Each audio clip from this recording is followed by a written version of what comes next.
Well, the war in Ukraine remains dominant in the national headlines, and things are evolving and not necessarily for the better, as we documented in our 3 at 3. It's one of the first wars I can ever think of that is sort of playing out on social media. I want to take you back to over the weekend. This is how I was consuming what was going on in Ukraine. I found a tweet thread. It was Ukraine Conflict Live 2022. And I want to read just a portion of this Twitter thread. Long story short, I just walked to Poland. It was a hellish 20-hour journey undertaken in the middle of winter with thousands of refugees. I saw some terrible things.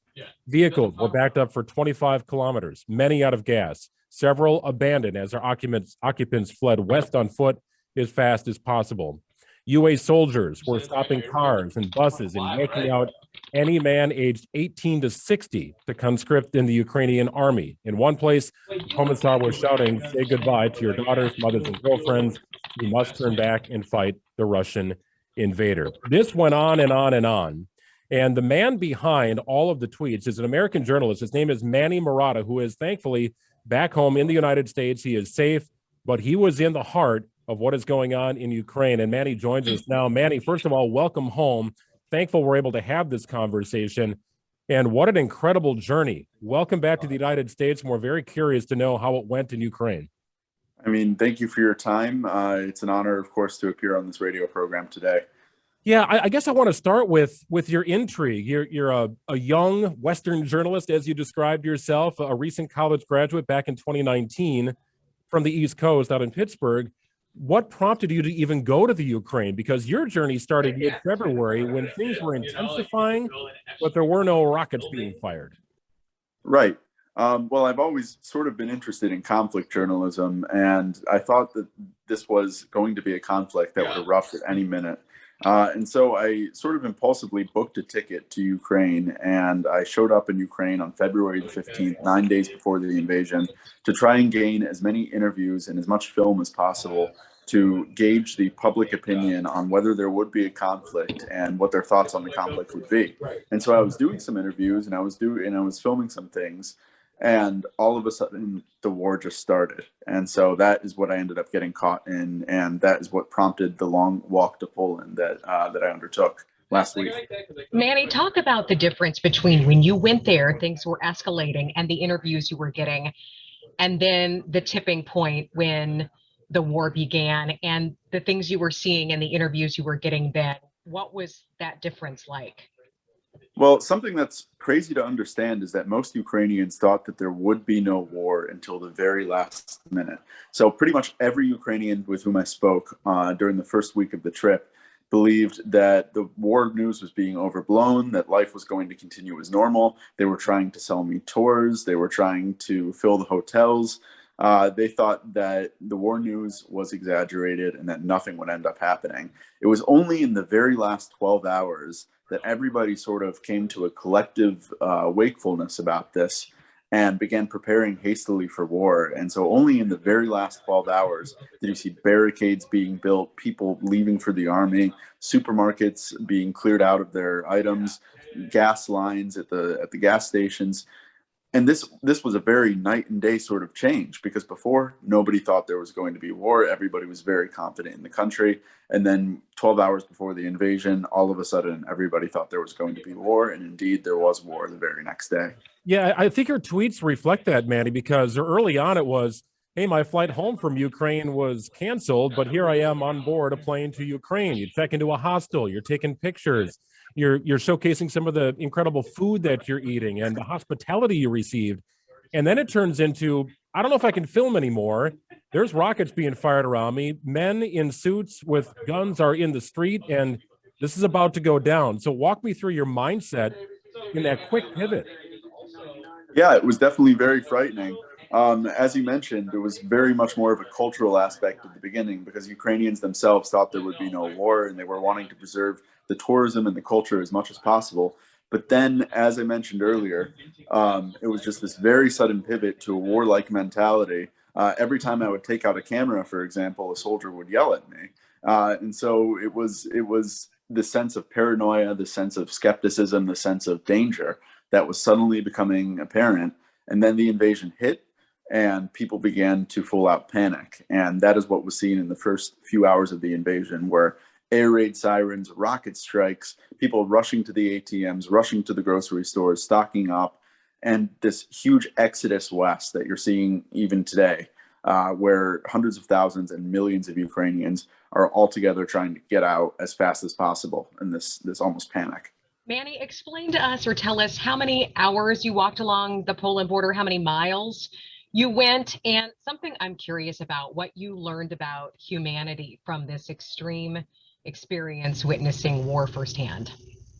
Right. So first off, I walked 74 kilometers, which is 43 miles, between Lviv and Medica, Poland, which is the border crossing. And that's a huge distance, especially in winter, especially with a large backpack, especially with no food or water available at all along the way. But it wasn't really just me who was doing this walk. It was thousands of children, elderly people, people with families who were trying to carry everything they owned on their backs at the same time. This is a difficult enough walk for a young, healthy man. It's a significantly harder walk when you have little toddlers or elderly people. And yet these people still attempted to make this walk, and they still successfully did make this walk because they had to, because it was a sense of desperation that they had to get out of the country, that if they didn't get out of the country, the Russians would come and take the reprisals that you're currently seeing on the news. And so what I learned about humanity from this walk is that humans are a lot more perseverant than was previously believed. They will do things that will amaze you. And it's the sense of great awe that I had for them and great respect that I had for them, that they were able to pick up their entire lives, in many cases abandon their entire lives, leave their homes into the middle of winter, carrying one suitcase that constituted everything they owned, and just walk 74K, 43 miles to Poland.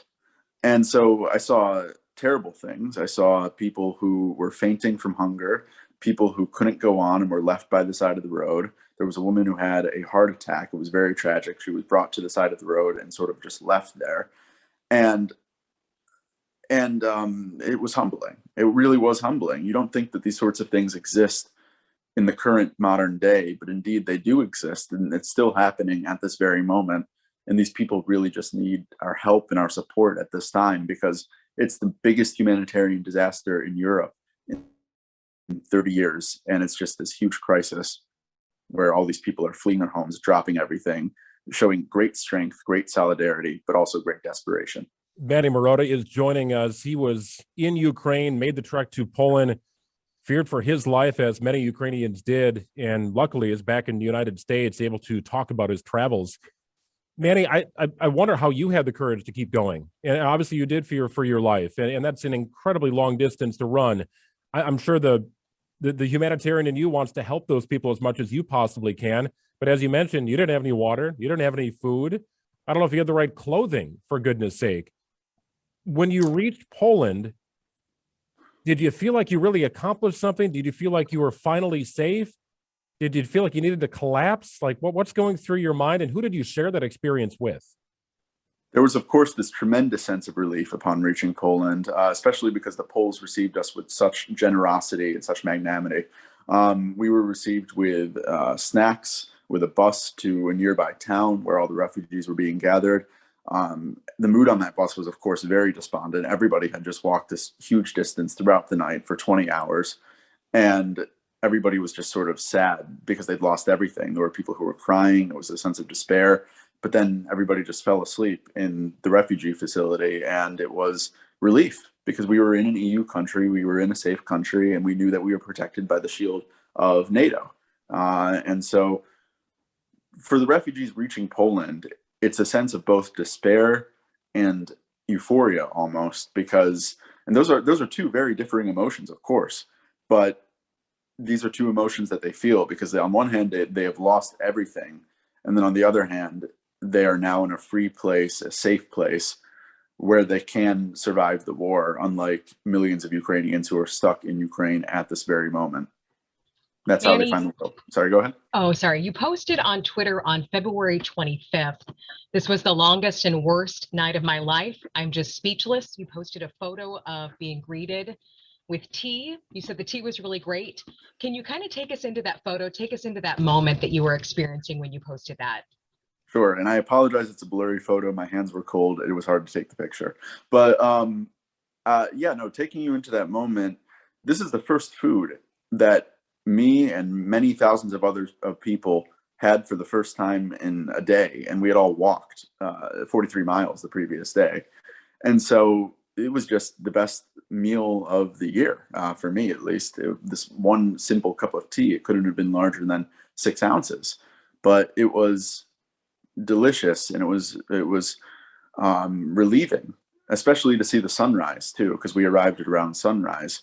Um, it felt like I had just come out of a storm, a raging storm, and into a bright day. And I felt like crying at that moment because I was just so happy to be out of the war, to be safe from the war. And I'm sure many of the other refugees felt the same. As I mentioned, it's this dichotomy between elation and despair among all of them. Manny, what have you learned about the folks who call Ukraine home and how they're dealing with this? I spoke to many refugees in the hours and the days following this escape from Ukraine. Most of them are just wondering when they're going to be able to return home. They're obviously very frustrated and very distressed by the fact that this war seems to have no end at this time, that it's growing in destructiveness, that it's growing in casualties. And many of them just want to make sure their families are safe and make sure they can return home, and also make sure that Ukraine can be a strong, independent, and sovereign nation going forward. A lot of them think that now that Ukraine has been through this great trial, it's still getting through this great trial, that it's going to be able to join the EU and NATO and hopefully become a part of the general European community and move forward as a nation into a brighter day. How are you received as an American journalist, right? You're documenting this. There's a war going on. It is history, no doubt. But here comes an American who can come into the country and walk to Poland, and it wasn't easy, but you're able to get home. You were able to flee. I know that was challenging itself, but you had that opportunity that few others have. And I certainly felt privileged to have that opportunity. And I feel guilty for being one of the very few people to have the opportunity to go home afterwards, because most of these people, as I mentioned, had abandoned their homes, had lost their homes. But I was one of the very few Americans who was there. And they wanted to talk to me because they wanted to tell the world what was happening to them. There was this sense of the world wasn't believing what was happening right now.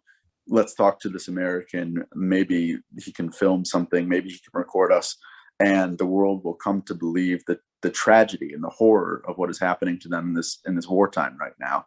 And so I did the best that I could. I spoke to many of them. I recorded on video their experiences and their stories, and I tried to show them to the world. And obviously, that's what you saw through this Twitter thread, was me attempting to show to the world the horrors of what the refugees were going through, because these are not just one or two experiences, and this was not just one night.